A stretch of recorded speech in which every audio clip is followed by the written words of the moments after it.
Wholeness, beautiful beings, welcome to my channel. My name is Rashida Silvertree, and today's topic is Rise of the Matriarch series. Be with men who honor the human in you. Be with men who honor the human in you. This message is gender specific, but I mean, obviously, if you're male and you want to watch it. You learn something, I guess. I've noticed this great shift online anyway. The digital world, if you know where to look, you'll see that women are shifting and changing their priorities. Marriage and parenthood, childhood or child-free movements, women that are practicing abstinence and celibacy, women who are kind of either declining from marriage all the way or they're postponing it a lot longer than what it used to be even 20, 25 years ago. In some aspects, I do partake in this beautiful, wonderful movement of Rise of the Matriarch, meaning that you're increasing standards, right? You're not taking the bare minimum anymore. But I say this, women, for encouragement, really. Be with men who can support you and who can honor you in your seasons of life. We have multiple different seasons in life, right? We have menopause, we have motherhood, we have illnesses that pop up, we have career, we have support, we have old age, okay? We're not able to wipe our behinds or, move quick, or we're not able to keep our weight a specific way anymore. And this is so important. Finding, if you feel called to connect with men in that way and to have an intimate partner and a long-term commitment or marriage with someone, find men who honor the very nature of what being a womb man is.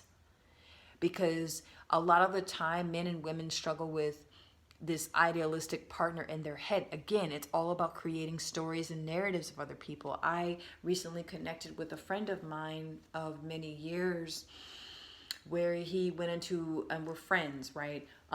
So he went into detail of his infatuation with this person he's connected with for 6 years, but has never met, right? And he sounded excited. He was telling me, like, through this excitement, it was like a story he was building up about her in his head. And I'm like, and she's probably doing the same thing with him or not, right?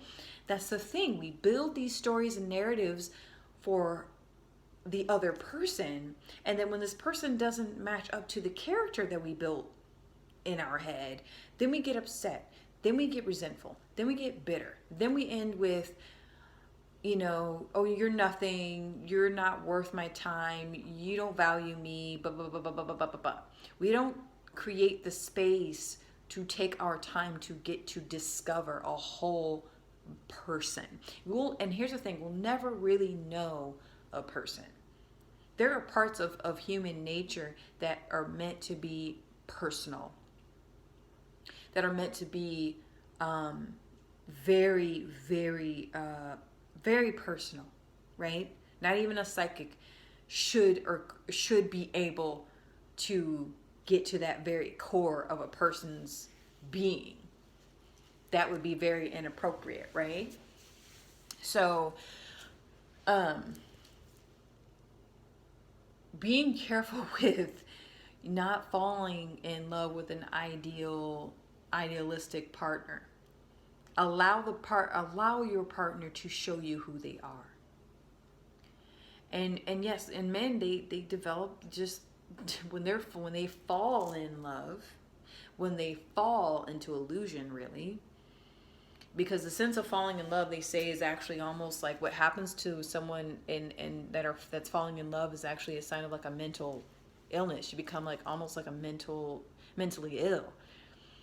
Because the chemistry in your brain is so different and it's so powerful.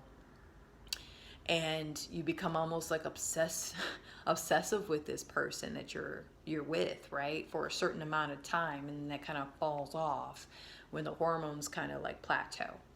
But again, but on this subject of honoring the womb man, honoring the full nature of a woman, knowing that women, we change, we expand, we sometimes we retreat, we go inside. And Women Who Run with the Wolves, Clarissa Pincola Estes, she says that women must go to our sacred place sometimes. Whether that's you randomly packing up a weekend bag and telling your lover, your husband, your partner, hey, I need to go recalibrate. I need to spend a night somewhere else. Or you go, she had a one beautiful description of her grandmother would sit and stare into the flames, into a fire, into the fireplace, and go into this hypnotic like space, sacred space for her time, you know, where she was just like connecting to deeper parts of herself. That must be honored in a woman, you know, like there's so many beautiful things in that make up a woman, not just what our bodies are capable of doing for you, my dear men. You know, it's and again, this is I'm always going to say this. This is not to pin men and women against each other. These are just realizations, and these are just, you know, me expressing how, especially when I hear or see women going through the change of like carrying a pregnancy. That's a really, really big one. They always say that the hardest years in a marriage or a connection with a man is when a woman is the first year after her pregnancy, because that man is no longer the center of a woman's attention or focus. It's the child, and the man feels neglected. He feels scientifically, they've even proven that after a while, the testosterone decreases in a man the longer that he's in a monogamous, committed relationship with his female partner, which makes sense, because why would you have a high testosterone if you're with the same woman? Like, you create the bond, right? You create that bond between you and the woman, and you no longer are going out seeking multiple women. And then let's say that relationship dissolves, and then that woman or that man goes out onto the hunt per se, and you know, he's surrounded by many different women, his testosterone shoots up. So again, like, women need support. Well, I will say this, women are strong enough on our own, number one. I used to believe that men and women, we need each other, you know, like in that romantic sense, you know, one can't do without the other. Human beings can't do without the one without the other. I believe we're social beings, and we are communal beings, and we need each other in that respect. But, you know, there's a part of a woman that if her back is up against the wall, she can do many or all things. We do everything. We cook, we clean, take care of ourselves, take care of the kids, we pay the bills, we give and offer counseling therapeutic sessions to our loved ones, we offer ourselves to our friends and our family, we work, we go to school, we run businesses. I mean, we do much. And men do too, but women do much, okay? But yeah, that's one thing. It's like, I work in healthcare with older women that they're in the later phases of their life, and with age, the body changes, the hair changes, the voice changes, the skin changes, all the systems change, everything slows down. You can't move fast enough. You're carrying extra weight. You know, it's probably losing your teeth, or half bald, like boobs are saggy, prolapsed uterus. I've seen it a lot. Okay? But that's all part of it. That is part of the beauty of being woman, and the essence of being woman. And so men, when you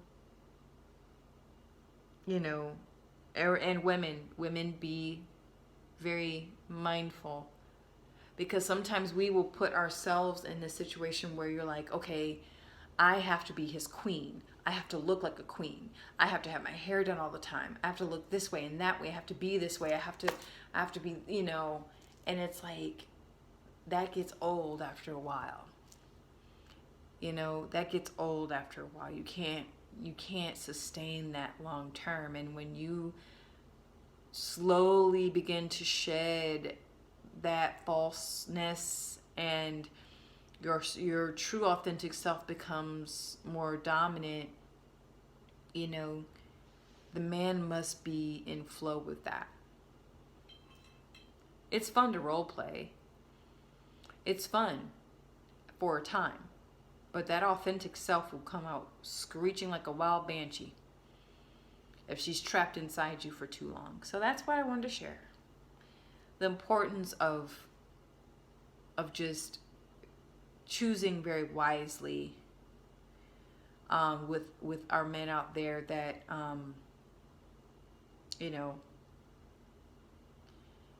yeah, that's it. Thank you.